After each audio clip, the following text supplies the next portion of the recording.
Nebulosas e seus segredos. Poeira estelar ao seu redor. Antes de começarmos a falar das incríveis nebulosas, gostaríamos de citar a frase de Carl Sagan. Abre aspas. Somos feitos de poeira de estrelas. Nós somos uma maneira de o cosmos se autoconhecer. Fecha aspas. Mas o que seria ser poeira das estrelas? Isso se dá ao fato de que os átomos como carbono, nitrogênio e oxigênio, presentes em nosso corpo, foram e são gerados em estrelas há mais de 4,5 bilhões de anos atrás. Evolução estelar. Podemos dizer que as nebulosas planetárias são o berçário estelar, já que tudo começa com ela. Com ela acontece o nascimento da estrela. O que é evolução estelar? Evolução estelar é o processo de constante modificação dos corpos celestes, as estrelas. As estrelas são os corpos celestes que estão em constante processo de modificação. Esse fenômeno se caracteriza como evolução estelar, que consiste na observação das transformações das estrelas durante seu ciclo de vida. As nebulosas são formadas por gás e poeira. A ação da gravidade é responsável pela junção dos gases com a poeira, ocasionando a perda das partes mais densas das nebulosas. Depois, um pedaço dessa junção de gases com poeira ganha densidade e calor, tornando-se uma espécie de disco. Após vários e vários anos, milhões, esse disco atinge temperatura e densidade tão altas que seus átomos de nitrogênio se transformam em hélio. Essa etapa marca o início da fusão nuclear e o surgimento da estrela. Mas o que é nebulosas? Bem, no início era designado a qualquer objeto de aparência difusa, situado fora do sistema solar, e que ao telescópio parecia uma área iluminada ou escura, em contraste com as estrelas cuja imagem é pontual. A classificação das nebulosas se divide em obscuras e brilhantes. Em geral, de pouca luminosidade e forma irregular, as nebulosas difusas emitem radiação que elas mesmas produzem. Seu tamanho e sua massa podem variar muito. As maiores têm cerca de 200 anos-luz, mas uma difusa típica mede cerca de 30 anos-luz e tem densidade de 10 átomos por centímetro cúbico. A única nebulosa visível a olho nu é a de Orion. É a mais brilhante e estudada entre as difusas. Bem, agora irei falar das nebulosas obscuras. Parecem manchas negras no céu. Normalmente têm forma irregular, absorvem a luz das estrelas mais distantes, e em seu interior se formam as estrelas. Bem, agora irei falar das brilhantes. As nebulosas brilhantes, que parecem superfície pouco luminosas, emitem luz própria, ou refletem a de estrelas próximas. Com base em sua origem e detalhes de sua aparência, as nebulosas brilhantes se subdividem em difusa, de reflexão, planetárias e supernovas remanescentes. Mas o que são nebulosas? As nebulosas são corpos celestes gasosos e nevoentos formados de uma concentração de gás e poeira estelar, ou uma combinação de ambos que ocorre no espaço.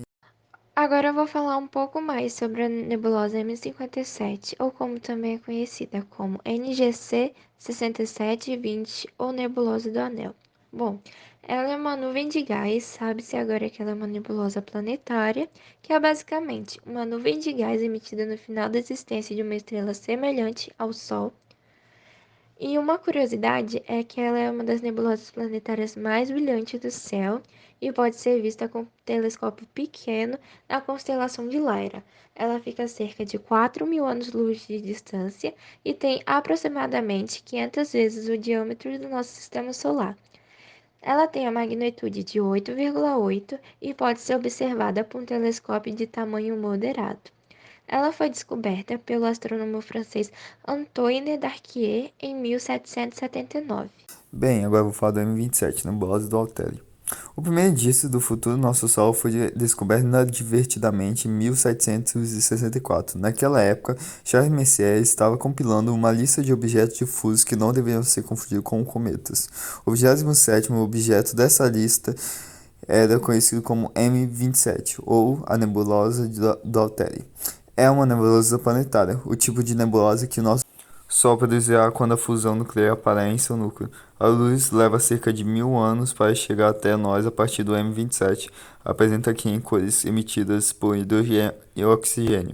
Compreender a física e o significado de M27 estava muito além da ciência do século XVIII. Ainda hoje, muitas coisas permanecem misteriosas sobre nebulosas planetárias bipolares como o M27. Agora ele fala da nebulosa borboleta, ou NGC 6302. Esse objeto celeste parece como uma delicada borboleta, mas está longe de ser sereno.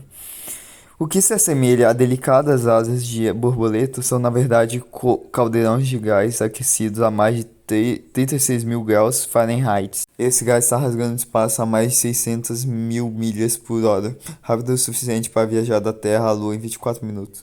Com uma temperatura da superfície estimada de cerca de 250 mil graus Celsius, a estrela central dessa nebulosa planetária em particular é excepcionalmente quente, brilhante intensamente na luz ultravioleta.